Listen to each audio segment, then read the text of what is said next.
हल्दी वाले दिन पीले कपड़े पहने अपनी सहेलियों के बीच में बैठी हुई थी कि अचानक मेरा दिल मतला लगा। मेरी बदलती हालत को देखकर मेरी सास, जो कि अभी अभी हमारे घर हल्दी की एक रस्म करने आई थी, फौरन उठकर मेरे पास आई और मुझसे बोली, क्या बात है, सब ठीक तो है? मैंने सर हाँ में हिला दिया। लेकिन सच तो यह था कि मेरे हाथ पैर अब कांपने लगे थे।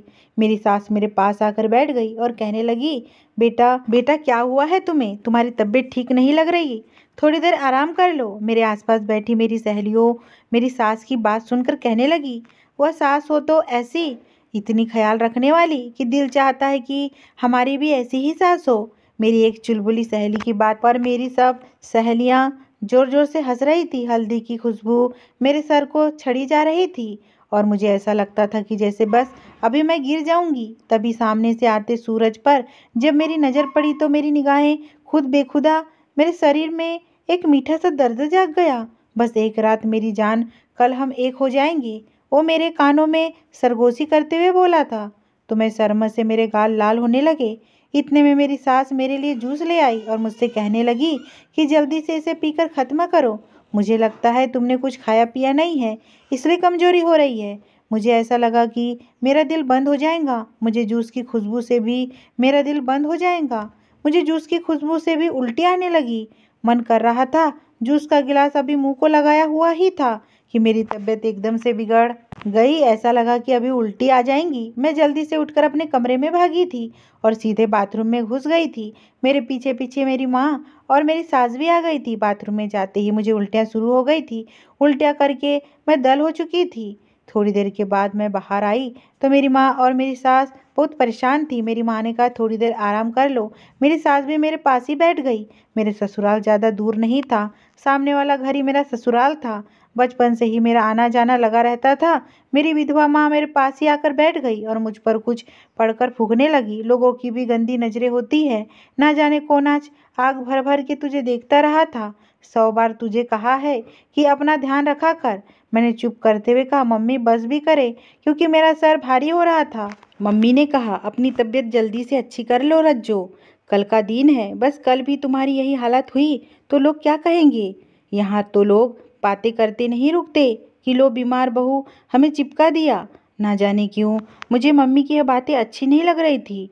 तो मैं थोड़ा गुस्से में बोली, बीमार भी भगवान ही करता है और उसे ठीक भी भगवान ही करता है, कुछ भी हमारे हाथ में नहीं होता।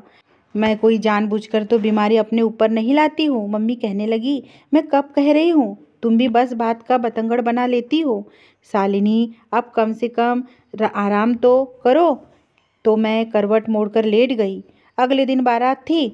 हल्दी और मेहंदी का फंक्शन एक बार ही रख लिया था। मेरी सास को शादी की बहुत जल्दी थी और मेरा दिल सुबह से बंद हो रहा था। हल्का हल्का बुखार और हर चीज़ की स्मेल मेरे सर को चढ़ी जा रही थी। यहाँ तक कि अपने करीब से आने वाले मेकअप की खुशबू भी मुझे परेशान कर रही थी और मेरा दिल कर रहा था मैं ये सारा मेकअप उठाकर बाहर फेंक दूँ। मैंने बड़ी मुश्किल से ही मेकअप करवाया और फिर जब मुझे स्टेज पर ले जाया गया, थोड़ी देर के बाद मेरा पति सूरज भी आ गया था। खैर जैसे तैसे करके शादी हो गई थी और मैं विदा होकर अपने ससुराल आ गई थी। ससुराल में भी कुछ रस्में हो रही थी, लेकिन मेरा किसी भी रस्म करने में दिल नहीं लग रहा था। ऐसा लग रहा था कि जैसे अभी चक्कर आ जाएगा। लेकिन मैं जैसे तैसे खुद को संभाले बैठी हुई थी। और फिर रात हुई तो मुझे सूरज के कमरे में पहुंचा दिया गया। कमरा बहुत ही खूबसूरत और ताज़ा फूलों से सजाया गया था। लेकिन अचानक ही थोड़ी देर बाद मेरी तबीयत इतनी ख़राब हुई कि मैं वहाँ से भागते हुए सीधे वॉशरूम में गई और मुझे उल्टियाँ शुरू हो गई। वॉशरूम से निकलने के बाद मुझे ऐसा लगा कि मेरे शरीर में बिल्कुल भी जान नहीं है। मैं मुश्किल से खुद को घसीटते हुए बाहर आई थी कि कमरे में मौजूद मेरी सास ने मुझे गौर से देखा और कहा, क्या बात है, यह बार बार उल्टियाँ क्यों आ रही है तुझे? फिर उन्होंने सबसे कमरा खाली करने को कहा और मेरा चेकअप करने लगे। चेकअप पूरा करने के बाद उन्होंने दरवाज़ा खोला और जैसे ही रिश्तेदार औरतें और लड़कियां कमरे में दाखिल हुई तो मेरी सास ने आओ देखा ना ताव देखा। उन्होंने शोर मचाना शुरू कर दिया कि यह तो प्रेग्नेंट है, पता नहीं किसका पाप अपने कोख में रखकर मेरे घर आई है। ऐसी चरित्रहीन बहू मैं अपने घर में स्वीकार नहीं करूंगी। ये खबर इतनी अचानक कानों में पड़ी थी कि वहां पर मौजूद सब औरतों को साफ सूंघ गया था। नई नवेली दुल्हन जिसने अभी सुहागरात भी नहीं मनाई थी, उसका एकदम से पैर भारी होने का ऐलान यकीनन सबको शक में डाल गया था। वही मैं भी बहुत ही हैरत भरी नज़रों से अपनी सास की तरफ देख रही थी और यह सब कुछ सुनकर मेरे होश उड़ चुके थे। सबके साथ साथ मेरी भी आंखें फटी की फटी रह गई थी। यह कैसे मुमकिन है? किसी ने मेरी माँ को भी यह खबर दे दी थी और वह अभी फौरन भागते हुए मेरे कमरे में आई थी। मेरी विधवा माँ, जिसकी कुल जमा पूंजी सिर्फ इज्जत ही थी, वह यूं इस भरी महफिल में लूटता देखकर अपने पैरों पर खड़ी नहीं हो सकी और जमीन पर बैठ गई। मैं परेशान नज़रों से अपनी सास की तरफ देखने लगी कि ये सब क्या हो गया है। बल्कि इससे भी ज़्यादा मुझे इस बात की टेंशन थी कि ये कैसे हो सकता है, क्योंकि मुझे तो अभी तक किसी ने छुआ तक नहीं था। मैं एकदम कुंवारी थी। लेकिन अगर मैं कुंवारी थी तो फिर मैं प्रेग्नेंट कैसे हो गई? मेरी समझ से यह सारी बातें बाहर थी कि अचानक मेरी सास ने कमरा खाली करने को कहा और उनके जाते ही एकदम से सूरज कमरे में आया तो मैं खुद में सिमट गई। मेरी सांसें तेज हो गई। मैं घूंघट से जरा सी निगाहें उठाकर उसे देखा तो उसके चेहरे पर एक खुशी देखी जिसकी मुझे बिल्कुल भी उम्मीद नहीं थी। मगर मुझे हैरानी हुई कि इतनी बड़ी खबर पर इतना चुप और शांत नज़र कैसे आ सकता है। मर्द तो ऐसी बात सुनने के बाद पत्नी को जान से मार डालते हैं या उसे अपनी जिंदगी से बाहर निकाल देते हैं। ऐसे बहुत सी कहानी हमारे समाज में फैली हुई है। कई पहली ही रात पत्नी को मार दिया जाता है। ऐसे बहुत सारे न्यूज़, टीवी और अखबार पर आते रहते हैं और वजह यह जाती है कि लड़की चरित्रहीन थी। लेकिन शीशे के सामने बाल बनाते और गुनगुनाते सूरज को देखकर मेरा दिल और भी ज़्यादा घबरा गया था। ऐसा लगा कि जैसे तूफान से आने के पहले की शांति है। मुझे तो लग रहा था कि खबर ने सूरज के दिमाग पर असर डाला है। हो सकता है यह रात मेरी जिंदगी की आखिरी रात हो और यह सुहाग रात का कमरा मेरी मौत के मातम के कमरे में बदलने वाला हो। मैं आने वाले समय के लिए खुद को दिमागी तौर पर तैयार कर चुकी थी, क्योंकि इस नए जिंदगी से मेरा मर जाना ही अच्छा था। मुझे समझ नहीं आ रही थी इस रात की जब सुबह होगी तो मैं लोगों का सामना कैसे करूंगी कि एक कुंवारी लड़की शादी होते ही प्रेग्नेंट कैसे हो गई, जबकि उसे तो उसके पति ने अभी तक हाथ भी नहीं लगाया था। सारी बात मेरे चरित्र पर आ रही थी और मेरे लिए सांस लेना भी मुश्किल हो रही थी। मैं बस एक ही पहलू पर सोच रही थी, यह कि सब कुछ कैसे हो गया।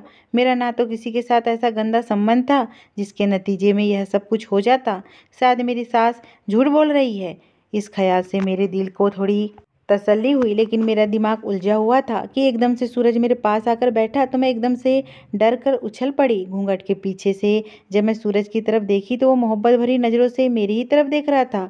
मुझे थोड़ी हिम्मत हुई। मैंने अटके हुए कहा, सूरज मेरा कोई दोस्त नहीं है, आप तो मुझे बचपन से जानते हैं। तो उसने अपने भारी भरकम हाथ मेरे नाजुक से कांपते हाथों पर रख दिए। मेरे हाथों को हल्के से दबाते हुए बोला, मेरी जान, आज की रात इन बातों के लिए नहीं है। वह अपने ओठ मेरे कानों के पास ले जाकर कहने लगा कि बस अब खामोश हो जाओ। आज की रात तो बस प्यार भरी बातें करने के लिए है। सूरज के इतने शांत होने पर मुझे अब बहुत ज़्यादा हैरत हो रही थी। मेरे तो कान कुछ और ही सुनने के लिए बैठे थे, लेकिन यह तो सूरज की प्यार भरी बातें सुन रहे थे। मैं तो सोच रही थी कि सूरज गुस्से में आते ही मुझसे पूछेगा कि जिसका पाप लेकर मैं अभी उसके कमरे में मौजूद हूँ, अभी के अभी उसके कमरे से निकल जाओ और अपने आशिक के पास चली जाओ। मुझे सूरज से इन्हीं शब्दों की उम्मीद थी। मेरे हाथ पैर कांप रहे थे, पूरा शरीर पसीना पसीना हो रहा था। फिर धीरे से उसने मेरा घूंघट उठाया और हम दोनों की ही नज़रें आपस में टकराई तो मैं एकदम से अपनी नज़रें झुका ली। फिर उसने अपनी जेब से एक मखमली डिब्बिया निकाली जिसमें सोने का एक चैन था। उसकी गंभीर आवाज़ कमरे में गूंजी। सूरज ने कहा, कैसी लगी तुम्हें? मैंने बहुत सी दुकानों को छान मारा, तब जाकर ये पसंद आई है। जैसे तुम अनमोल हो वैसे ही यह सोने का चैन भी अनमोल है। मैं निगाहें उठाकर सूरज की तरफ देखा जिसके चेहरे पर दूर दूर तक मोहब्बत पा लेने की ख्वाहिश हुई थी। सूरज का यह रूप मेरे लिए बहुत ही अलग था। जिस समय मेरी सास ने यह खबर सुनाई थी तो उस समय सूरज भी तो कमरे में मौजूद था, लेकिन उस समय से लेकर तन्हाई में आने तक मैं सूरज के चेहरे पर गुस्से की लकीर भी नहीं देखी थी। इस खबर के बाद भी सूरज बिल्कुल नॉर्मल बिहेव कर रहा था।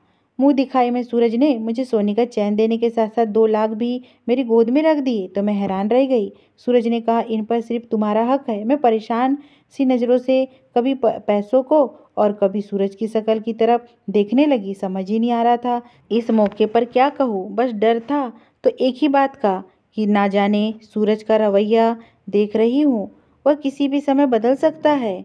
लेकिन मैं हैरान हो गई थी। शादी का लहंगा जो मैंने बड़े अरमानों से अपने लिए खरीदा था उसे उतार दिया। लहंगा उतार कर मैंने एक सादा सा कॉटन का सूट पहन लिया, मेकअप साफ किया और आईने में गौर से अपनी शक्ल को देखने लगी। कल तक मेरी ज़िंदगी में जो बाहर और खूबसूरत नई ज़िंदगी की खुशियाँ शामिल थी वह एकदम से बदल चुकी थी।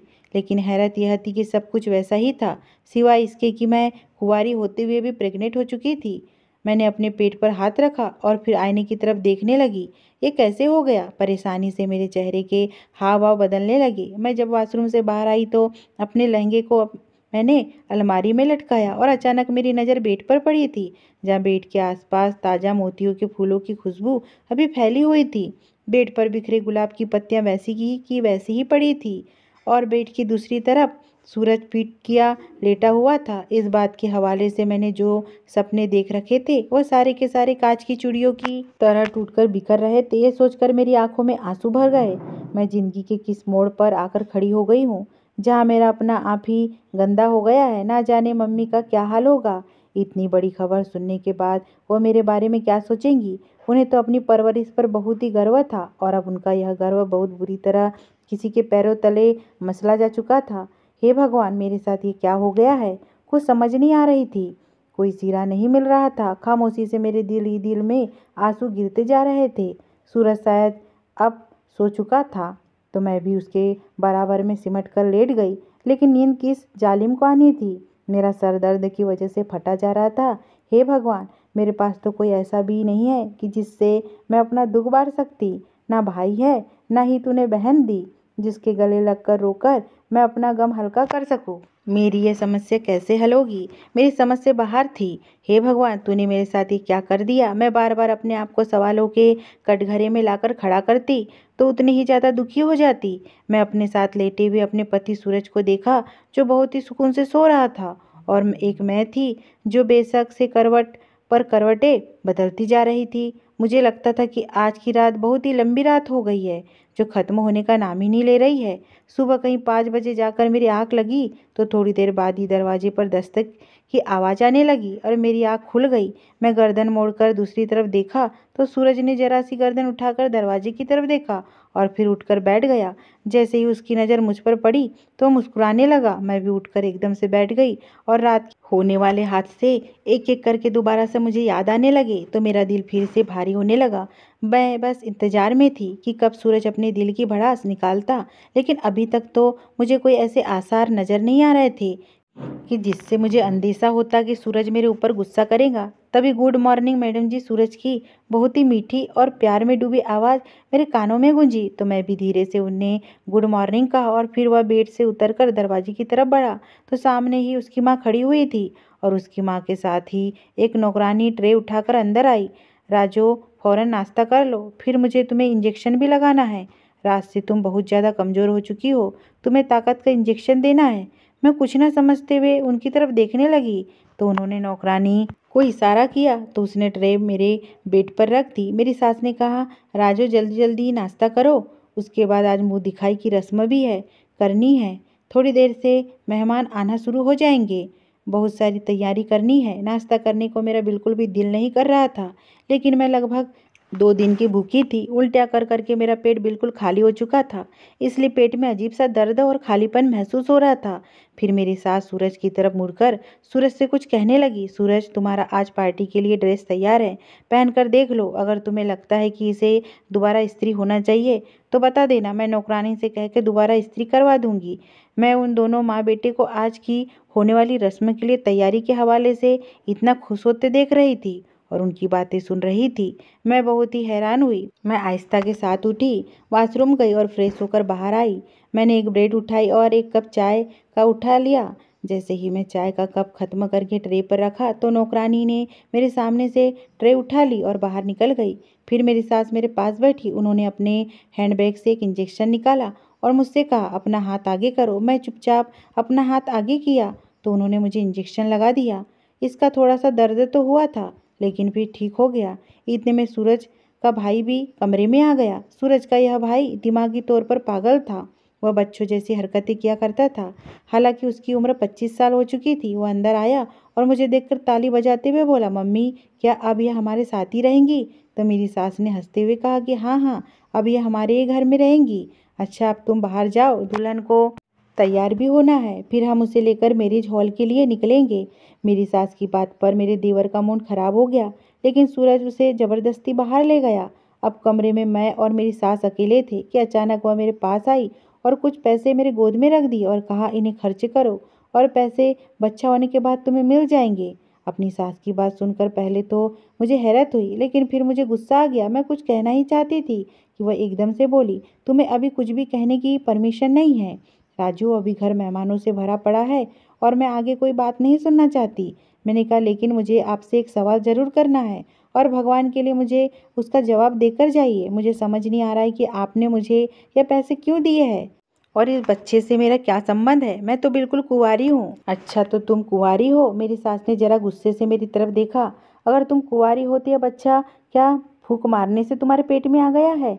तुम कैसे उल्लू बना रही हो राजू? मैं एक बहुत ही अनुभवी दाई हूँ जो बदकिस्मती से तुम्हारी सास भी बन गई हूँ। अगर शादी से पहले मुझे इन बातों का पता होता तो मैं कभी भी तुम्हें अपनी बहू ना बनाती, लेकिन मेरे पति ने तुम्हारे बाप से वादा किया था कि दोनों बच्चों की शादी होगी। मैंने उस वादे को निभाया है और इसलिए मुझे खामोश होना पड़ा। बाकी रह गई बात पैसों की, यह पैसे तुम्हें इसलिए दिए हैं तुम्हारा जो दिल चाहता है खाओ पियो और अपनी सेहत बनाओ। हम तुम्हारे लिए यही कर सकते हैं और जब तक हो सका करते रहेंगे। यह बात करके मेरी सास बाहर जा चुकी थी। मैंने फौरन भागकर कमरे के दरवाजे को अंदर से लॉक किया और फिर चीख मार मार के रोने लगी। मुझे समझ नहीं आ रही थी कि मैं अपनी सास का एहसान मानती कि मुझ जैसी लड़की को उन्होंने अपना लिया था, या अपनी किस्मत पर आंसू बहाती कि जिसने मुझे इस मोड़ पर लाकर खड़ा कर दिया था कि मैं अपनों से ही निगाहें चुराने लगी थी। मुझे समझ नहीं आ रहा था कि मैं अपने घर वालों का सामना कैसे करूंगी। हे भगवान, मैं किस मोड़ पर आकर खड़ी हो गई हूँ जहाँ आगे भी गड्ढा है और पीछे खाई है। सूरज और मेरी सास के व्यवहार को देखती हूँ तो उनसे बड़ा मेरा अपना कोई नज़र नहीं आता। ऐसा लगता है कि ये दोनों मेरे कितने बड़े मददगार है और दूसरी तरफ अपने ही घर की इज्जत को उछालने वालों की समझ में भी नहीं आती। अगर यह मुझे इतना ही चाहते हैं और उन्हें मेरी इज्जत इतनी ही प्यारी है तो फिर इस हादसे को छुपा भी तो सकते थे। मेरी सास ने मुझे मेरी माँ की नज़रों में ही क्यों गिरा दिया? मेरी माँ ने कैसे गिरकर मेरी सास के पैर पकड़े थे कि इस खबर को कहीं मत फैलाना, मैं तुम्हारे पाँव पड़ती हूँ। मेरी और मेरी बेटी की इज्जत का सवाल है। कितनी मुश्किल से मेरी सास इस बात के लिए मानी थी कि वह इस बात को कहीं नहीं बताएंगी कि मैं पेट से हूँ। अचानक आने वाले इस ख्याल से मेरा दिल कट गया। मैं अपने सर को घुटनों पर रखकर जोर जोर से रोने लगी। इतने में दरवाजे पर फिर दस्तक हुई तो मैं उछल पड़ी और डरी सहमी नज़रों से दरवाजे की तरफ देखने लगी। मैंने दरवाजे को खोला तो सामने ब्यूटी पार्लर से आई दो लड़कियां खड़ी थी जो मुझे हैरान और परेशान नज़रों से देख रही थी। आप रो रही है? अंदर आते हुए एक लड़की ने कहा। दरवाज़ा बंद किया और मुझे सवाल किया। मैं तो हड़बड़ा सी गई। मैंने अपने आंसू साफ किए, उससे कहा, नहीं नहीं, ऐसी कोई बात नहीं है। अच्छा, लेकिन लड़कियों तो अपनी मुंह दिखाई की रस्म के लिए तो बहुत खुश होती है। ऐसी कोई बात नहीं है। मैंने बहाना बनाया कि मेरे सर में दर्द हो रहा था और फिर मुझे अपनी मम्मी पापा की भी याद आ रही थी, इसलिए मेरी आंखों में आंसू आ गए। हाँ, ऐसा तो होता ही है। अपना घर, अपने माँ बाप, सब कुछ याद आते हैं तो बात बात पर आग भर ही जाती है। हम भी खुद इस कंडीशन से गुजरे हैं। उनमें से एक लड़की बहुत ही चुलबुली थी और लगातार बोले ही जा रही थी और वहाँ मेरे दिल की दुनिया उथल पुथल हो रही थी। मैं बस एक ही बात सोच रही थी कि सूरज ने ना शादी से पहले ना ही शादी के बाद मुझे छुआ था। मैं एकदम पवित्र लड़की थी। फिर मैं प्रेग्नेंट कैसे हो गई? ब्यूटिशियन मुझे तैयार करके जा चुकी थी। थोड़ी देर के बाद मेरी सास और सूरज मुझे मेरी हॉल ले गई जहाँ पर मुंह दिखाई का फंक्शन होना था। मुंह दिखाई का फंक्शन बहुत ही बड़ा रखा था। ना जाने कितने मेहमानों को बुलाया गया था। मुझे स्टेज पर ले जाकर बैठा दिया गया। सूरज और मेरी सास साई की तरह मेरे आसपास ही मौजूद रहे। मुझे दूर दूर तक मेहमानों के सर ही नजर आ रहे थे, लेकिन इनमें कहीं भी मुझे मेरी माँ दिखाई नहीं दे रही। तो मैंने धीरे से अपनी सास से पूछा कि मेरी मम्मी कहाँ है, क्या वह नहीं आई? तो उन्होंने कहा कि मैंने तो बहुत कहा था लेकिन वह नहीं मानी। अपनी सास की बात सुनकर मैं परेशान हो गई। मैंने कहा, वह ठीक तो है मम्मी जी? हाँ हाँ, वह बिल्कुल ठीक है, लेकिन जाहिर है हमारी तरह उसका इतना स्टेमिना तो नहीं है अपनी चरित्रहीन बेटी का सामना कर सके, जो शादी से पहले ही किसी का पाप अपनी कोख में पाल रही है। अपनी सास की बात सुनकर मेरी आंखें ना चाहते हुए भी शर्म से झुक गई। मैं खुद को मुजरिम समझने लगी थी। मुंह दिखाई की रस्म खत्म हो चुकी थी। मैंने अपनी सास से कहा कि मम्मी जी, मैं अपनी मम्मी से मिलना चाहती हूँ। तो उन्होंने मुझे अनुमति दे दी। मेरी विधवा माँ पता नहीं किस हाल में होगी। जैसे ही हम मेरी हॉल से आए मैं अपनी माँ के पास आ गई। मेरी माँ का घर मेरी ससुराल से ज़्यादा दूर नहीं था। दोनों घर मोहल्ले में ही थे और आमने सामने थे। पहले दोनों घर एक ही हुआ करते थे, फिर दोनों घरों के बीच को काटकर एक एक रास्ता सा बना दिया गया था, जिससे कि दोनों घर अलग अलग हो गए थे। यह घर मेरे पापा ने और सूरज के पापा ने मिलकर लिया था। घर क्या था, पूरा महल था। मेरे पापा और सूरज के पापा आपस में बहुत गहरे दोस्त थे। दोनों आपस में भाइयों की तरह रहते थे। हम दोनों परिवार साथ में मिलकर रहते थे। मेरे परिवार में मेरी मम्मी पापा और मैं अकेली ही थी, जबकि सूरज के परिवार में सूरज का छोटा भाई रंजन और उसके मम्मी पापा थे। दोनों परिवारों के बच्चे और दोनों की पत्नियां एकदम अपनों की तरह मिलजुल कर रहते थे। मेरे पापा बहुत मेहनती थे। सूरज के पापा और मेरे पापा दुबई में कारोबार करते थे, लेकिन फिर सूरज के पापा ने यहाँ हिंदुस्तान में कारोबार शुरू कर लिया और मेरे पापा दुबई में ही रह गए। अब वह दुबई वाला कारोबार संभालते थे और सूरज के पापा हिंदुस्तान वाला कारोबार संभालते। लेकिन सूरज के पापा बहुत ही कामचोर थे और उनका काम पर ध्यान नहीं रहता था। लेकिन मेरे पापा को इससे कोई मतलब नहीं था।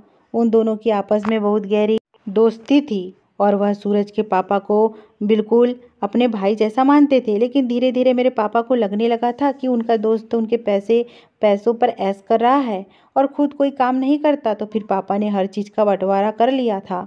यह घर भी 2 हिस्सों में बांट दिया था। बीच में एक रास्ता निकालकर एक तरफ हम लोग रहते थे और दूसरी तरफ सूरज का परिवार रहता था। सूरज के पापा को हराम की लत लग चुकी थी। अब उससे कोई काम नहीं किया जाता था। धीरे धीरे उनका बिजनेस डूबता चला गया और फिर उनके पास कुछ भी नहीं बचा। अब कोई छोटी मोटी नौकरी करके अपना गुजारा करते थे। लेकिन हमारे घर पैसे की खूब रेल-पेल थी। सूरज की माँ खुद को एक गायनेकोलॉजिस्ट कहती थी, लेकिन हकीकत में वह एक दाई थी और एक सरकारी अस्पताल में नौकरी करती थी। एक केस खराब होने की वजह से उन्हें नौकरी से हाथ धोना पड़ा था, लेकिन फिर उन्हें कहीं पर भी जॉब न मिली। वह अपने मोहल्ले में ही डिलीवरी करने लगी और फिर एक दिन सूरज के पापा की नौकरी भी खत्म हो गई, क्योंकि उनका काम में मन ही नहीं लगता था। अब सूरज के परिवार में खाने पीने के लाले पड़ने लगे थे। मेरे पापा से देखा नहीं गया था और फिर वह थोड़ा बहुत सूरज के पापा को दे दिया करते थे। घर खर्चे के लिए पैसे भेजते रहते थे। इस तरह सूरज का घर चलने लगा था। लेकिन उसी समय मेरे पापा और सूरज के पापा की डेथ हो गई। वह दोनों कहीं घूमने जा रहे थे कि गाड़ी के ब्रेक फेल हो गए और गाड़ी खाई में जाकर गिरी। दोनों की मौके पर मौत हो गई थी। पापा की अचानक हुई इस मौत से हमारा पूरा परिवार बिखर गया था। लेकिन उस समय तक सूरज की नौकरी लग चुकी थी और वह अपने घर को संभालने लगा था। मेरी सास के 2 ही बेटे थे, एक सूरज और दूसरा रंजन। रंजन दिमागी तौर पर थोड़ा बीमार था। सूरज की और मेरी बचपन से ही बहुत अच्छी दोस्ती थी। हम दोनों के पापा ने आपस में मिलकर बचपन में ही हमारी शादी तय कर दी थी। मेरी मम्मी ने कभी उनके आगे एक शब्द भी नहीं बोल पाती थी। और दूसरा सूरज भी मेरी माँ को बहुत पसंद करता था। और फिर भला घर का रिश्ता था और इस तरह मैं एक घर से उठकर दूसरे घर में आ गई थी। मेरी माँ ने इसलिए रिश्ता स्वीकार कर लिया था क्योंकि मैं अपने माँ बाप की इकलौती बेटी थी और मुझे मेरी माँ अनजान लोगों में नहीं देना चाहती थी, क्योंकि वह खुद विधवा थी और मैं अनाथ।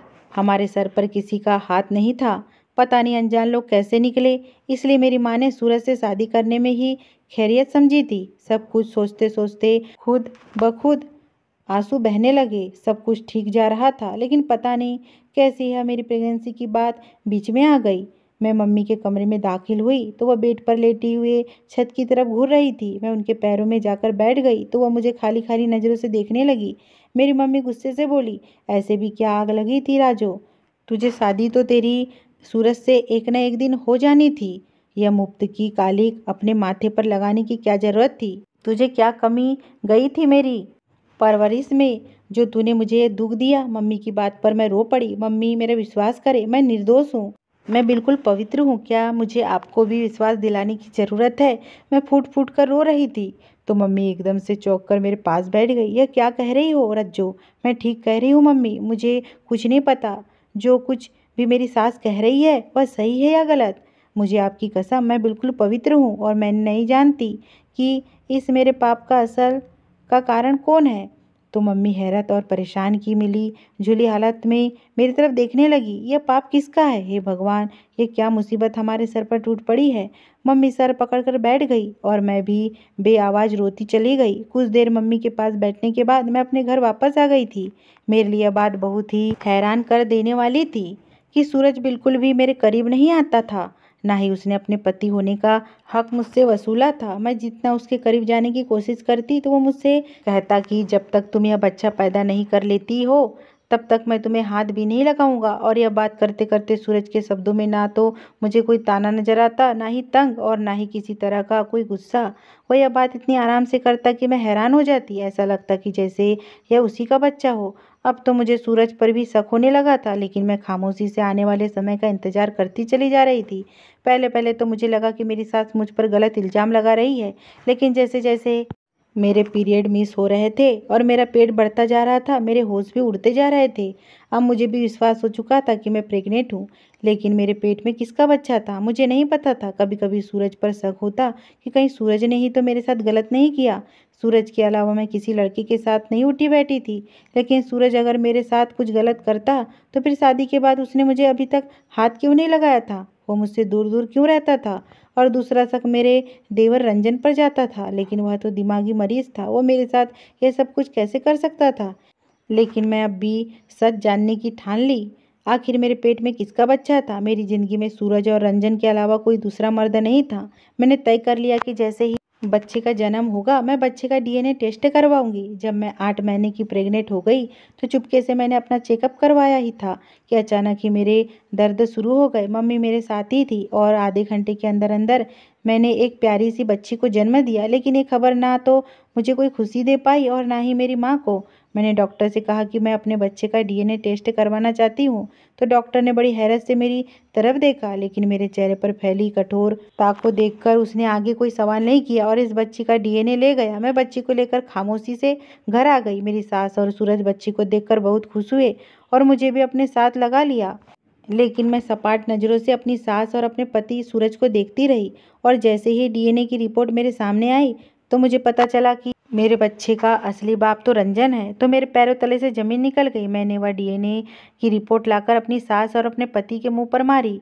उनसे कहा कि ये सब क्या है? मेरी सास का रंग एकदम से बदल गया था। और दूसरी रिपोर्ट मुझे सूरज के कमरे में मिली थी, सूरज की थी, जो मुझे सूरज के अलमारी से मिली थी। सूरज इस अलमारी को हर समय लॉक करके रखता था। एक दिन लॉक करना भूल गया, तो ऐसे ही उत्सुकता के मारे मैंने वह अलमारी खोलकर देखी कि आखिर ऐसी क्या चीज़ है इस अलमारी में कि सूरज हर समय लॉक करता है। तो ये रिपोर्ट मुझे वहीं पर नजर आई, जिसके अनुसार सूरज नामर्द था, बच्चा पैदा करने के काबिल ही नहीं था। अब मुझे इन माँ बेटे की सारी साजिश समझ में आ गई थी।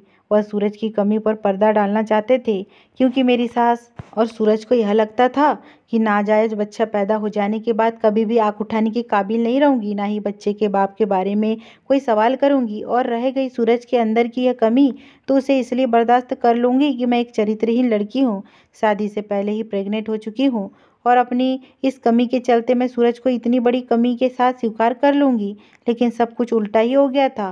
मुझे सब कुछ पता चल गया। मेरी सास ने पूरे घर पर कब्जा करने के लिए अपने दोनों बेटों का इस्तेमाल किया था।